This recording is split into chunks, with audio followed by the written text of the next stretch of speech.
Radio Publique Africaine.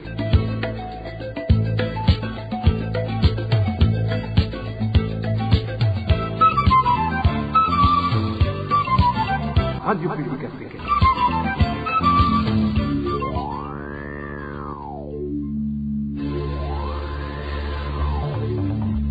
C'est le moment de suivre le journal parlé en français. Bonsoir et bienvenue dans le journal de la soirée du 31 mai 2021. Le sommaire pour commencer.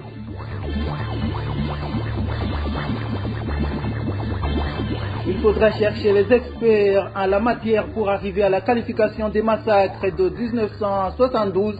Voilà comment réagit Frédéric Bamvouguignouvira à la qualification de ces massacres de génocide par le régime CNDD-FDD, à suivre l'ancien vice-président de la République au cours de cette édition.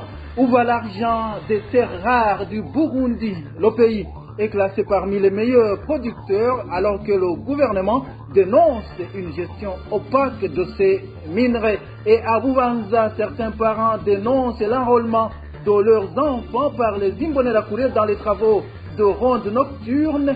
Les détails, c'est tout à l'heure. Au micro, c'est Émile Niwasumba. Le développement, c'est dans quelques instants.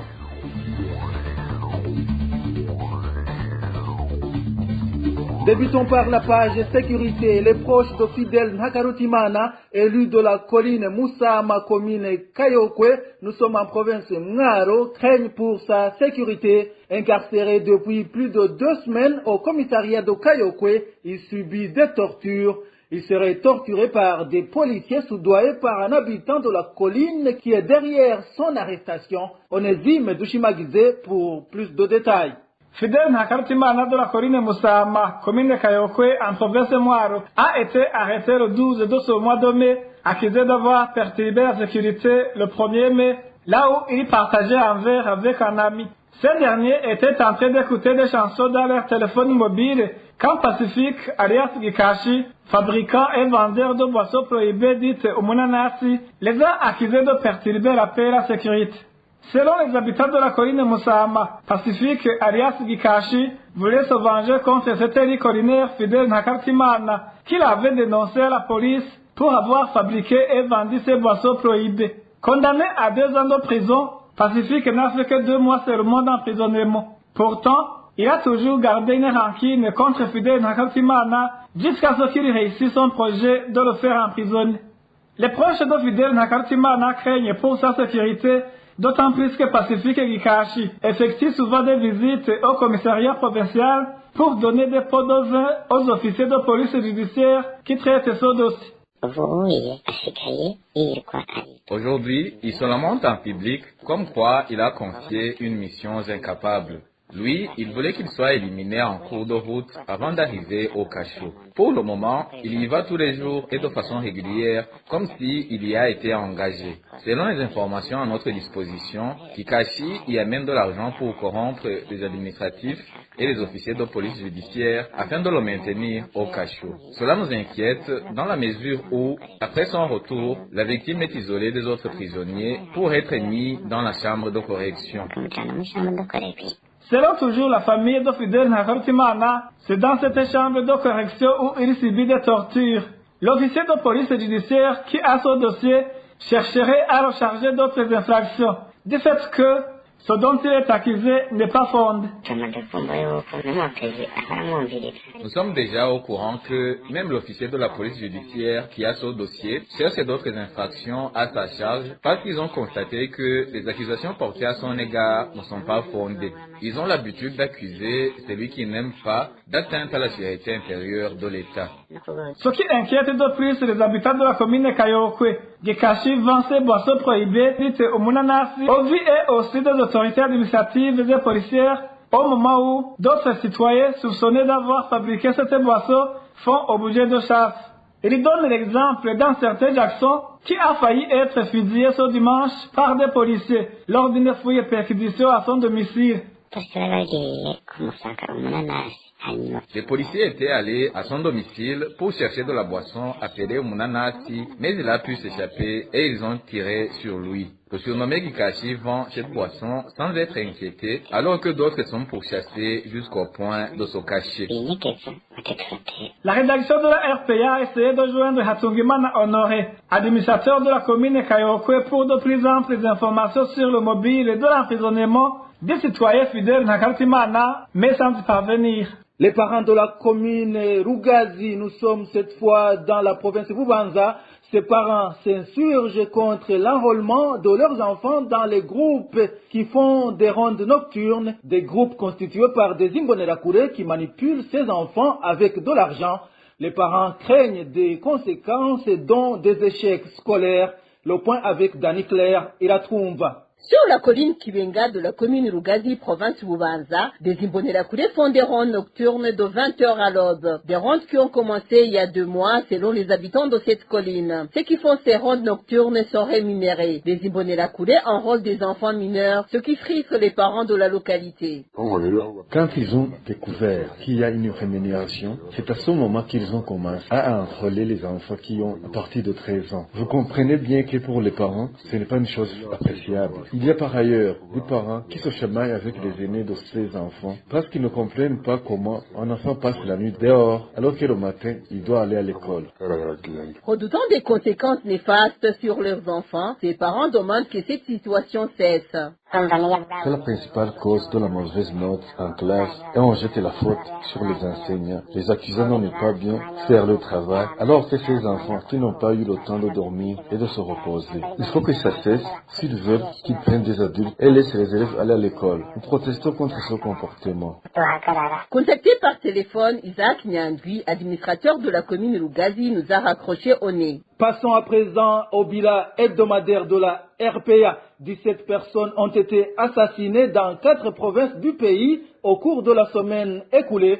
La mairie de Bujumbura prend la tête du classement. Eric Nyonzima. Ces 4 provinces qui ont enregistré des cas d'assassinat cette semaine écoulée sont Chibitoke, Kirundo, Muramvya et Bujumbura Mairie. En mairie de Bujumbura, 8 personnes ont été tuées durant la semaine. L'une des victimes n'a pas été identifiée. Son corps a été retrouvé à côté de la police de l'air, des frontières et des étrangers PAF du quartier Kigore samedi dernier. Nos sources indiquent que la victime a été tuée, poignardée à l'aide d'un couteau. 7 autres personnes ont été toutes assassinées mardi dernier. Elles ont été victimes des attaques à la grenade perpétrées simultanément dans différents coins de la ville de Bujumbura. La police confirme ces attaques, mais parle, lui, de 2 personnes tuées. Les auteurs de ces attaques restent non identifiés. Dans la province Chibitoke, 6 personnes ont été tuées. 3 ont été retrouvées sur la colline Bumba, en commune Kinanyana, mercredi dernier. Le même jour, des autres ont été découverts sur les collines de Ruhororo et Gafumbegeti de la commune Mabayi. Les informations en provenance de Chibitoke indiquent que ces corps étaient en état de décomposition.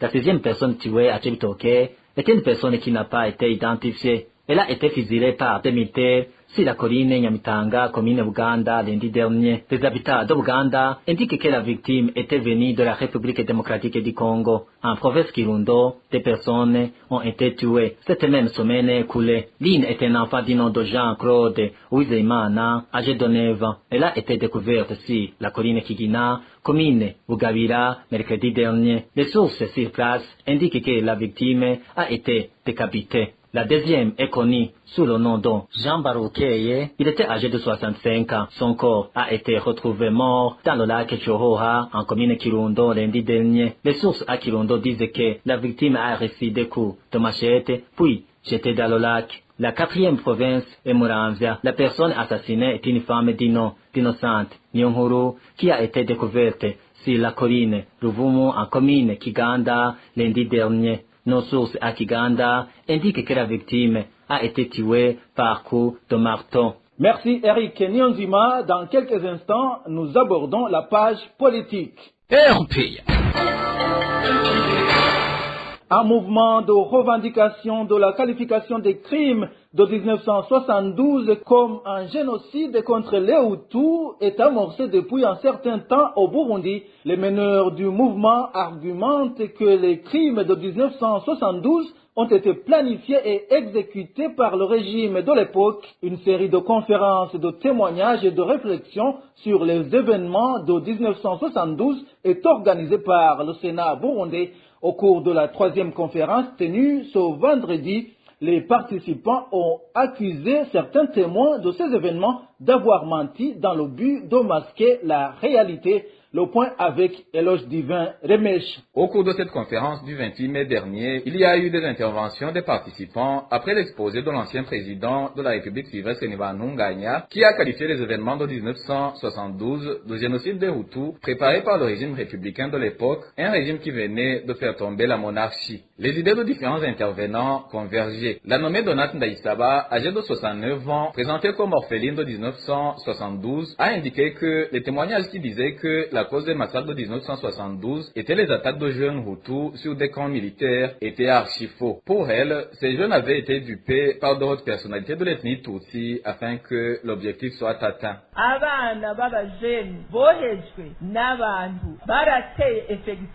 Les jeunes ont été trompés et ils ont attaqué effectivement un camp militaire, mais on leur avait promis qu'ils ne seront pas atteints par des balles alors qu'ils avaient préparé de les fusiller. Je vous dis que cela est une réalité, chère Excellence. Ceux qui ont préparé cette attaque voulaient donc que ça retombe sur les Hutus pour qu'il soit facile de les accuser que c'est eux qui ont débuté les tueries.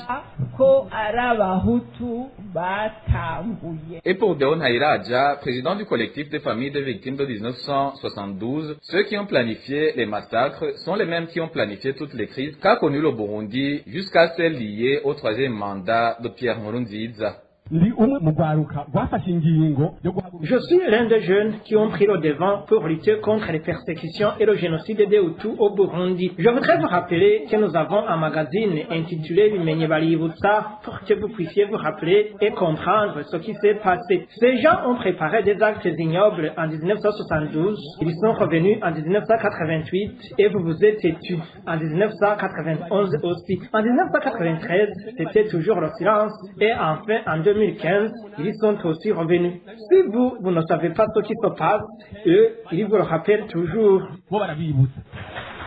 La veuve de Ponce Kalibgami, qui dirigeait l'Assemblée nationale en 1993, qui est actuellement vice-présidente de l'association AVOD, a demandé pour sa part au gouvernement en place de punir les auteurs de ces tueries et d'affirmer que les événements de 1993 ont été une continuité des événements de 1972. Les faits sont là, il faut bien les mentionner. Ce qui s'est fait en 72, ça a été la cause principale pour ce qui s'est fait en 93. C'est la continuité. Ces propos ont été tenus au cours de cette 3e conférence organisée par le Sénat burundais et qui se trouve dans la ligne d'autres conférences qui se tiendront dans l'objectif, comme les participants l'ont recommandé, de faire reconnaître les événements de 1972 comme étant un génocide contre des Hutus. C'est pour des fins politiques que le régime CNDD-FDD et ses collaborateurs ravivent cette question des massacres des Hutus de 1972. Réaction de Frédéric Bamboguinyumvira, ancien vice-président de la République. Pour lui, plus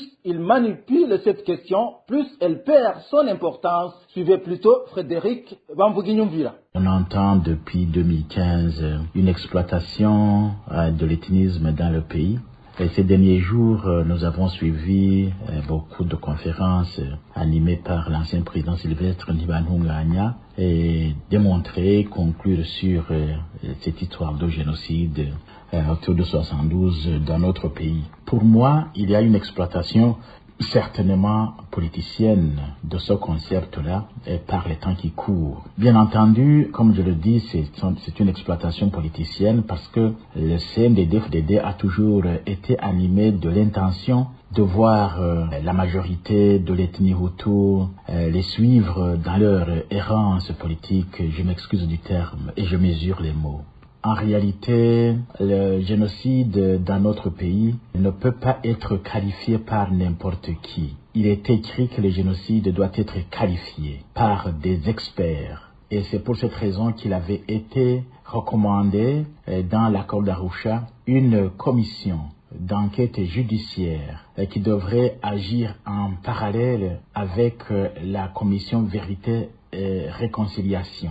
L'objectif de cette première commission était justement de qualifier certains actes que nous avons vécus depuis les années 72 jusqu'au même au jour de la signature de l'accord d'Arusha. Et il faut que nous ayons des solutions. Sinon, nous risquons de croire que quelque part, on est coincé, on ne peut pas aller au-delà.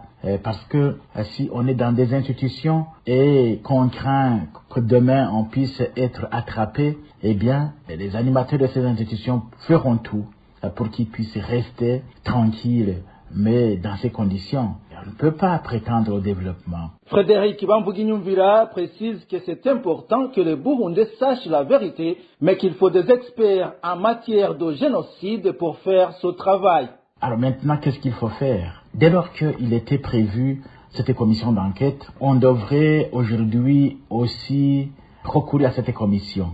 Parce que si on n'a pas cette commission, on n'aura pas de voie de sortie. Mais si on avait cette commission, ça veut dire que tous les crimes vont être qualifiés. Et au lieu de continuer à nous contenter des qualifications de celui-là, et il y a tel Tutsi qui dit nous sommes victimes d'un génocide, des Hutus nous sommes victimes d'un génocide, comme si ce peuple n'est pas un peuple, et comme si les Bahutus sont à part, les Batutsis sont à part, comme si des Bahutus sont allés attaquer des Batutsis, comme si des Batutsis sont allés attaquer des Bahutus, comme si on avait deux pays qui juxtaposent. Je crois que nous sommes face à un problème de grande importance, de grande envergure, qu'il faut absolument des solutions appropriées et pour que les Burundais puissent se réconcilier et voir en face leur passé et chercher des solutions qui conviennent au lieu de continuer à nous regarder en chef de faïence où le politicien continue à manipuler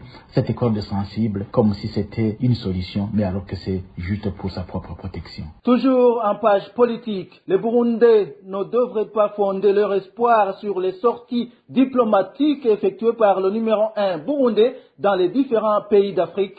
Analyse de Jean Bosco Guigemera, ancien diplomate burundais. Il était chargé des questions d'intégration régionale au sein de l'EAC, par après chargé de relations entre le Burundi et l'Union européenne. Cet ancien diplomate explique que Ndayishimiye ne cherche qu'à trouver des aides des chefs d'État en ce moment où l'économie du pays connaît une grave crise financière. Suivez plutôt le diplomate Jean Bosco Guigemera. Nous apprenons que le président Evariste Ndayishimiye sera au Kenya ce 31 mai 2021. Au centre des discussions avec son homologue kenyan, il y a la question des singes burundais confiés en 1995 au Kenya pendant la crise burundaise qui sévissait de 1993 à 2003. Nous apprenons également qu'il sera question d'échanger sur les droits d'entrée perçus par le Burundi à l'endroit des ressortissants kenyans qui se rendent au Burundi en violation du protocole 2 sur la libre circulation des personnes et de la main-d'œuvre qui constitue le deuxième pilier de l'intégration régionale de la communauté de l'Afrique de l'Est.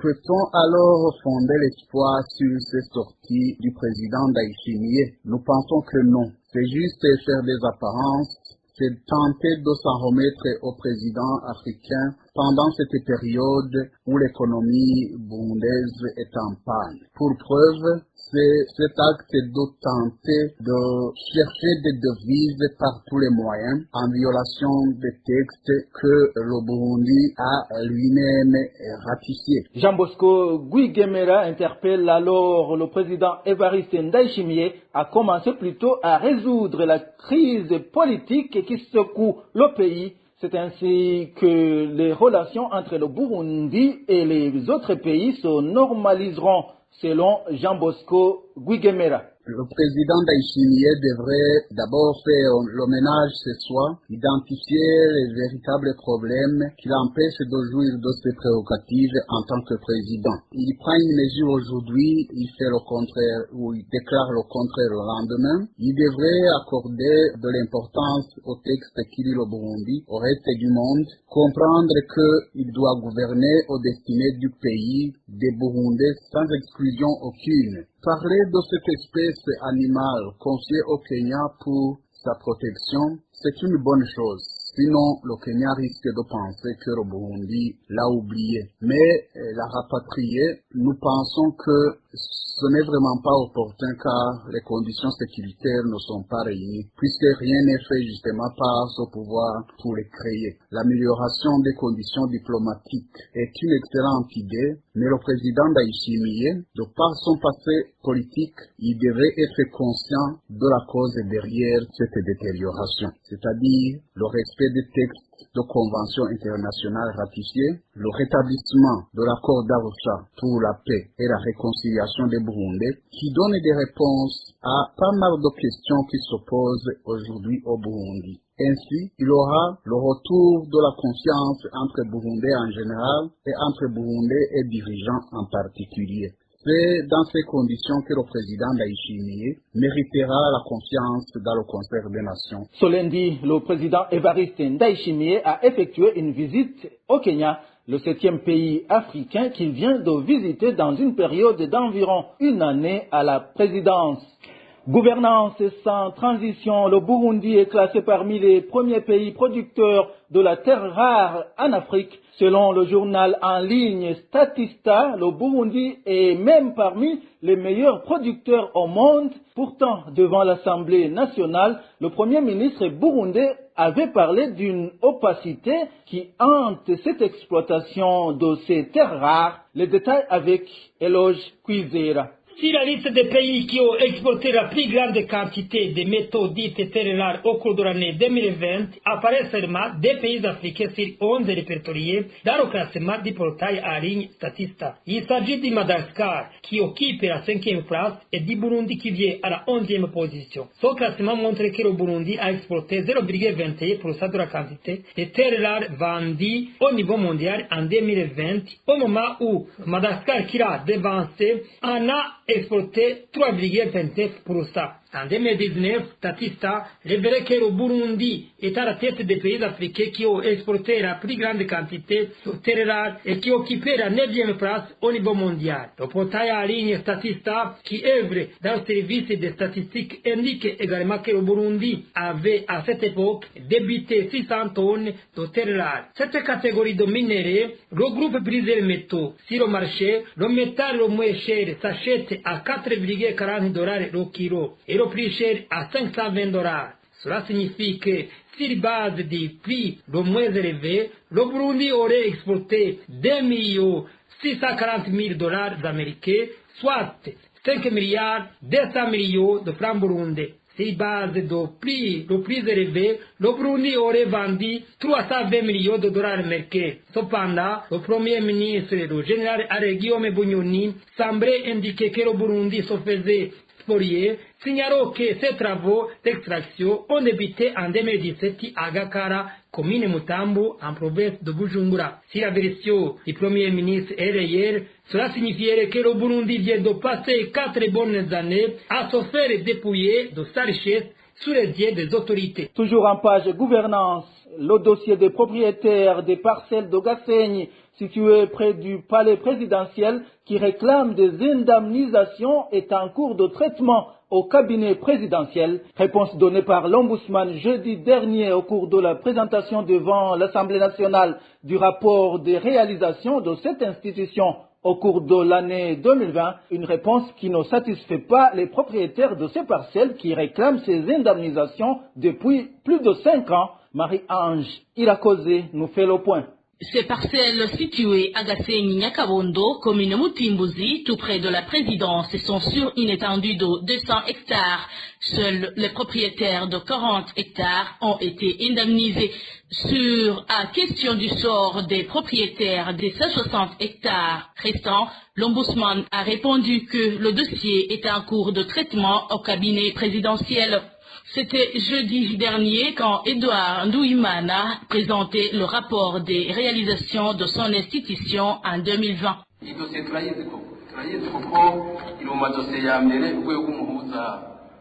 Nous sommes au courant de ce dossier. Il est parmi les premiers dossiers qu'on a essayé de résoudre avec d'autres organes étatiques ainsi que la présidence de la République. Même avant l'exploitation de ces 40 hectares, on a fait une convention entre le bureau de l'ombudsman et les services de l'État. On avait discuté aussi des indemnités des propriétaires de 150 hectares avant de les exploiter.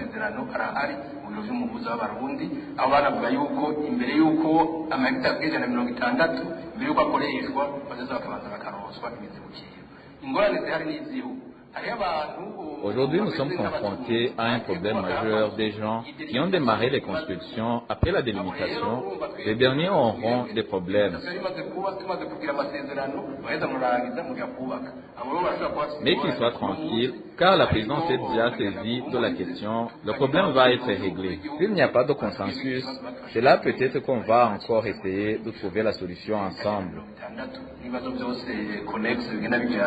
Une annonce qui n'a pas plu aux propriétaires de ces parcelles depuis plus de 5 ans. Ils reçoivent la même réponse, mais aucune suite.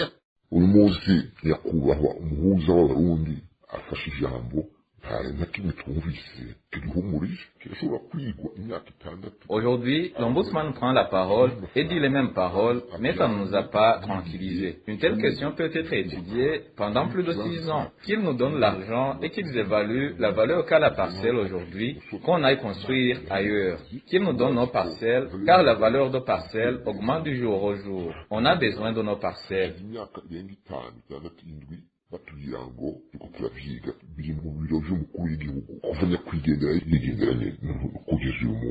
Ces propriétaires demandent aussi des explications sur le vrai projet qu'ils comptent y réaliser. Depuis toutes ces années, ces parcelles restent inexploitées. S'ils sont parvenus à régler le problème des 40 hectares, pourquoi nous? Est-ce qu'ils ne peuvent pas nous donner nous aussi nos indemnités? S'ils veulent y accomplir leur projet, qu'ils nous donnent nos indemnités afin qu'on aille ailleurs. Ces parcelles sont là, on nous a interdit de bâtir, d'y faire quoi que ce soit. Alors, quelle est la solution? Qu'on abandonne? Qu'on attende jusqu'à quand? Comme il y a plus de 5 ans en attente, on fait quoi alors?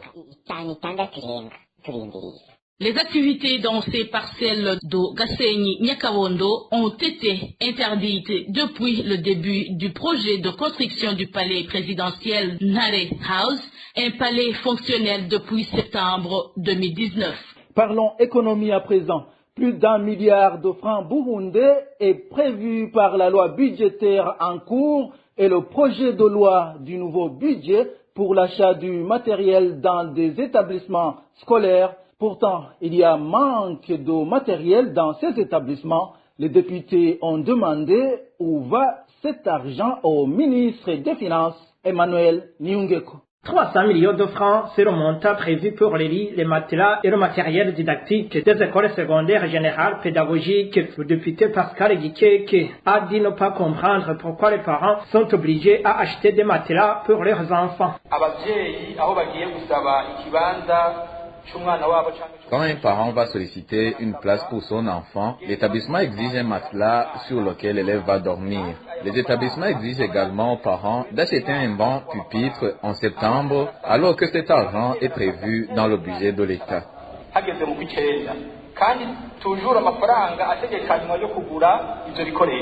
Le ministre des Finances, Domitien Ndihokubwayo, a expliqué que c'est le ministre de l'Éducation nationale et de la recherche scientifique qui pourrait répondre mieux à la question.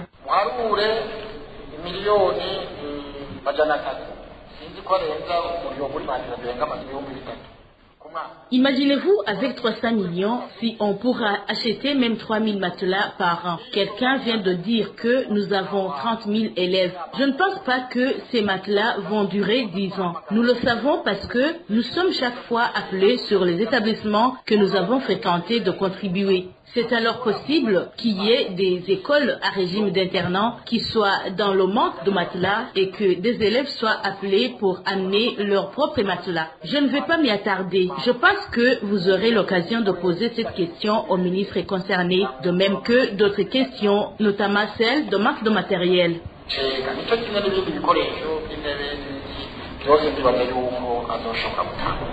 Lors de l'adoption du projet de loi sur le budget il y a 2 semaines, les députés ont également soulevé les inquiétudes en rapport avec le budget accordé aux coopératives. Avant d'aborder la page réfugiés, parlons de cette information sur une trentaine de fidèles de Zebi Ngendakumana qui ont été arrêtés par la police samedi dernier en commune Musigati de la province Bubanza.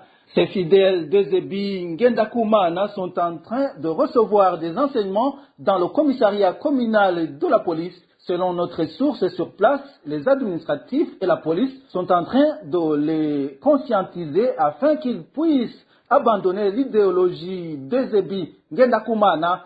Selon la même source, l'administrateur de la commune Musigati serait en train de chercher un autre endroit où ils vont être placés pour continuer ces enseignements pour une longue période.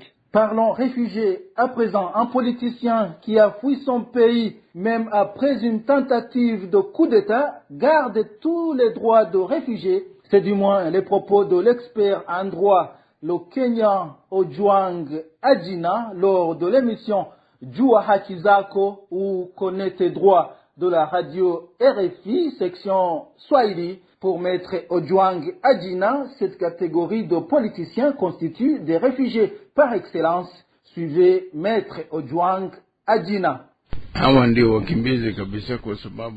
Ceux-là sont de vrais réfugiés parce qu'ils ont peur que leur sécurité ne soit pas garantie dans leur pays. Peut-être ils ont tenté de renverser le pouvoir dans leur pays parce que de leur part, ils étaient convaincus qu'ils en avaient le droit. Mais pour les gens du pouvoir, ou tout simplement le côté opposé, dira qu'ils ont violé les lois. Alors, ils ont peur que, devant la justice, ils n'auront pas le plein droit de se défendre. Pour ceux, ils ont besoin de refuge dans un autre pays en attendant la normalisation de la situation chez eux pour qu'ils puissent rentrer.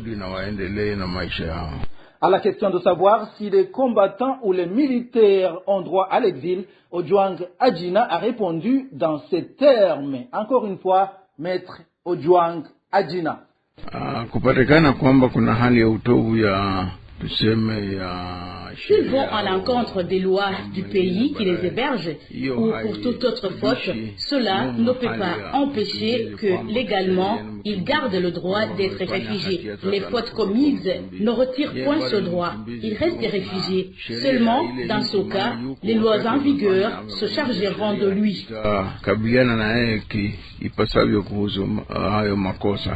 Pour rappel, le Burundi réclame activement certains Burundais qu'il a mis sous mandat d'arrêt internationaux, les accusant d'avoir participé à la tentative de coup d'État. Ces derniers se recrutent parmi les journalistes, les défenseurs des droits humains, les politiciens et les militaires. Et voilà, c'est par ici que nous mettons un point final au journal du 31 mai 2021. Merci de nous avoir suivis. À la présentation, c'était Émile Niwasumba. Au revoir.